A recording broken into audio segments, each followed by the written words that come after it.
Into our Monday morning quarterbacks panel with our guests, Joel Rubin and Bill McKinley. Good morning to both of you. Thanks for joining me. Good morning. So let's start with D.C. statehood first. We know, obviously, this is something that the district has been fighting for years and years now. Joel, I'll start with you. Do you think it'll be any different this year? Well, I think it's going to be very close this year, and certainly there's a lot of national momentum towards statehood for D.C. The Democrats, we have control of both chambers of Congress, so there are legislative opportunities now that never were there before. So it's a strong argument to be made that Americans need to have a full democracy. This is 2021. It's not 1821 anymore. It's time for D.C. to get the vote. Bill, I'll ask you, we know Mayor Muriel Bowser is among the speakers today. So the meeting, by the way, is in less than 4 hours. What do you say? How do you get people on board for this? At the top of the 9 o'clock. Joel, I'll stick with you for this one. What does Mayor Muriel Bowser say to get people on board for this, to support it? I think she really has to point out primarily about how this is an American value, that American voters need to have all of Americans at the table. And right now we have over 700,000 residents of D.C., citizens of D.C. who are paying taxes and not getting representation, and that this is unfair.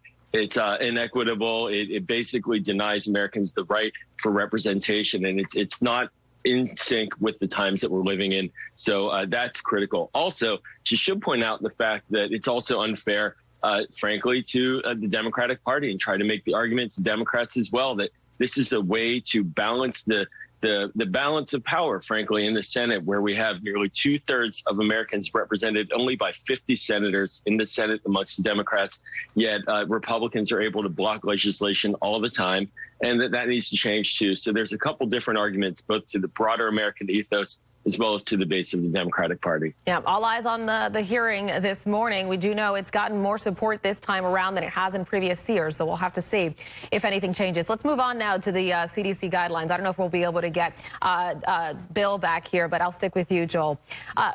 We do have Bill back. All right, Bill, I do want to ask you really quickly, because I want you to be able to chime in on this here. What do you think about the D.C. statehood chances this time around? Look, I think that the Democrats are going to have a pretty tough reception with the Republicans, both in the House and the Senate and across the country, because they view this as, like the previous guest just said, part of a larger strategy to try and preserve the permanent Democratic majority, from packing the Supreme Court to doing away with the filibuster. We have the Iowa second election contest before the House that was certified by Iowa that the Democrats are seeking to overturn. H.R. 1, that is to protect the Democratic Majority Act. And they've used D.C. statehood as just trying to add a couple of additional Democratic senators.